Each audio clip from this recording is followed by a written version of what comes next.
Olá, bem-vindos ao programa Professor Menino Responde. Eu sou advogado, professor de Direito e estou aqui hoje com um novo tema, especialmente com relação à reforma trabalhista. Vamos falar o que mudou, as coisas mais importantes que mudaram com a reforma trabalhista e o efeito da reforma trabalhista nos últimos anos, né? Já ultrapassados mais de 5 anos da reforma trabalhista, da legislação, o que gerou, o que aconteceu, né, com essas mudanças, se elas realmente foram benéficas aos trabalhadores e quais as questões, os pontos mais importantes. A reforma trabalhista veio com o objetivo de principalmente gerar mais emprego, né? Vamos ver se ela conseguiu fazer isso. Bom, falando em reforma trabalhista, nós fazemos uma análise assim bem ampla, né, com relação a todos os pontos que foram alterados. Não se alterou a Constituição Federal. O que foi alterado foi a CLT, a Consolidação das Leis Trabalhistas, né? Então, aqueles direitos lá da Constituição básico, aqueles direitos mais importantes, que são salário mínimo, férias, 13º, fundo de garantia, a multa na caso de demissão sem justa causa, seguro-desemprego, aqueles direitos lá principais garantidos ao empregado, não houve alteração nesses pontos, né? Mas houve alteração em alguns pontos específicos. Diria que essa reforma trabalhista ela foi uma reforma mais voltada para o empresário, para beneficiar o empresário do que o trabalhador, porque os artigos dela voltam todos para benefício da atividade empresarial. Eu não digo que os empresários não têm que ser beneficiados, né? Porque se tiver empresário, tem emprego. Se não tiver empresário, não tem emprego. Então, os empresários também têm o seu papel e têm que ser beneficiados para que eles possam gerar mais empregos, né? Por exemplo, a redução de impostos seria, né, um fator que geraria mais empregos, redução de impostos com contratações, redução de encargos sociais previdenciários com contratação. Talvez isso estimularia, né, a questão de mais contratações, abatimento em questão do imposto, por exemplo, né? Mas a reforma trabalhista não trata nada disso, não trata de impostos, de nada. Ele só mexeu na questão da CLT mesmo. E eu digo que essa reforma foi muito mais beneficiária ao empresário do que ao empregado, porque, por exemplo, uma das coisas que foi instituídas na reforma trabalhista foi a questão de que o empregado tinha que pagar custas judiciais se perdesse o processo. Ou seja, a reforma trabalhista veio cortando o benefício da gratuidade de justiça aos empregados, né? E também dizendo que os empregados, no caso de perderem a ação, né, teriam que pagar custas de perícia, laudo de perícia, né? Então nós temos vários tipos de perícias dentro do processo, insalubridade, periculosidade, acidente de trabalho. Se por acaso ele perdesse, um laudo é caro, custa entre 3, 4, 5 mil reais, o empregado teria que pagar também se perdesse o processo, né? E honorários de sucumbência, que é os honorários que se paga para a parte do outro, ou seja, o empregado teria que pagar honorários para a empresa, né, para o advogado da empresa, entre 5% e 15% se perdesse o processo. Dentro da ideia da reforma trabalhista, se o empregado perdesse um processo, por exemplo, de 100 mil reais, que tivesse perícia, ele poderia chegar a pagar 20, 30 mil reais, talvez, né, de encargos. Isso foi feito justamente para quê? Para inibir o número de ações, para que o empregado ficasse com medo de entrar com a ação, porque se ele perdesse, ele teria que pagar custas, teria que pagar a perícia, teria que pagar honorários, né? Só que isso foi avaliado pelo Supremo Tribunal Federal e foi declarado como inconstitucional esse artigo.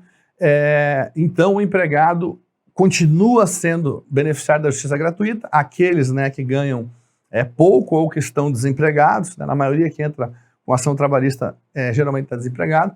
Então as pessoas que comprovadamente estão desempregadas ou que não têm condições continuam tendo o benefício total da justiça gratuita. Mesmo se perder o processo, não paga nada. Não paga honorários de perícia, não paga custas, não paga honorários do outro advogado, tá? Então isso já está consolidado em relação ao Supremo. Outra questão com a reforma trabalhista é que todo empregado que é demitido, que tinha mais de 1 ano de contrato de trabalho, ele tinha que passar pelo sindicato para ser homologada a sua rescisão. E lá o sindicato fazia os cálculos para verificar que estava tudo certo e ainda orientava o empregado. Olha, faltou isso, cobrava da empresa e tal, que faltaram pontos. A reforma trabalhista tirou a obrigatoriedade de fazer essa rescisão no sindicato, ou seja, os empregados hoje ficam totalmente desassistidos. Eles são demitidos, recebem a rescisão diretamente da empresa, muitas vezes pessoas humildes que não sabem fazer cálculos trabalhistas, os cálculos estão errados, pessoas não recebem da forma correta e não tem ninguém para dar assistência, porque tiraram, a reforma trabalhista tirou a assistência do sindicato da rescisão. Então hoje, quem sai do trabalho tem que procurar um advogado particular, tem que fazer uma consulta, né, para verificar se os seus cálculos estão certos. Muitas vezes ali falta hora extra, falta, enfim, vários adicionais que não foram pagos pelo empregador. A reforma trabalhista também tirou a contribuição sindical compulsória, que era um dia de trabalho, né, por ano, que o empregado pagava para o seu sindicato. Não era um custo do empresário, o custo era do empregado, um dia de salário. Para quê? Para manter as entidades sindicais, para que elas pudessem ter um fundo de custeio para continuar atuando em prol do trabalhador. Foi tirada essa contribuição compulsória para tirar a receita dos sindicatos justamente para enfraquecer os sindicatos das categorias e diminuir a assistência desse sindicato, enfraquecer o sindicato para que o patrão tivesse mais poder. Então já vimos aqui 3 pontos aí que foram negativos da reforma trabalhista para o trabalhador. No caso de rescisão, quando o empregado era demitido, né, cumpriu o aviso prévio, tinha 1 dia útil para pagar a rescisão. No dia seguinte ele tinha que receber toda a rescisão. Foi alterado para 10 dias, então foi ampliado o prazo, beneficiando mais uma vez o empregador, que pode pagar a rescisão em 10 dias para o empregado, não precisa pagar ali no dia seguinte, né? Houve algumas coisas que flexibilizaram efetivamente, né, com a reforma trabalhista. As férias agora podem ser divididas em 3 períodos, antes podem ser divididos em 2. Então isso é bom, porque o empregado e o patrão podem acertar períodos de férias diferentes, né? Então nesse ponto de vista foi bom. Outra questão importante que foi criada é a questão da demissão por acordo. Empregado e empregador podem fazer uma demissão por acordo, ao qual o empregado vai receber suas verbas rescisórias, porém não tem o seguro-desemprego, ele recebe só 20% de FGTS, ou seja, ele tem as suas verbas rescisórias diminuídas, um valor menor, mas pode fazer esse acordo diretamente com o patrão da empresa. Se o patrão quiser, né? Porque o patrão não é obrigado a fazer o acordo. Para fazer o acordo, as 2 partes têm que querer. Então, esse foi um ponto da flexibilização. Um outro ponto foi a possibilidade de acordo extrajudicial, em que as partes podem fazer um acordo, cada um com o seu advogado, não pode ser os 2 advogados da empresa, nem um advogado indicado pelo patrão.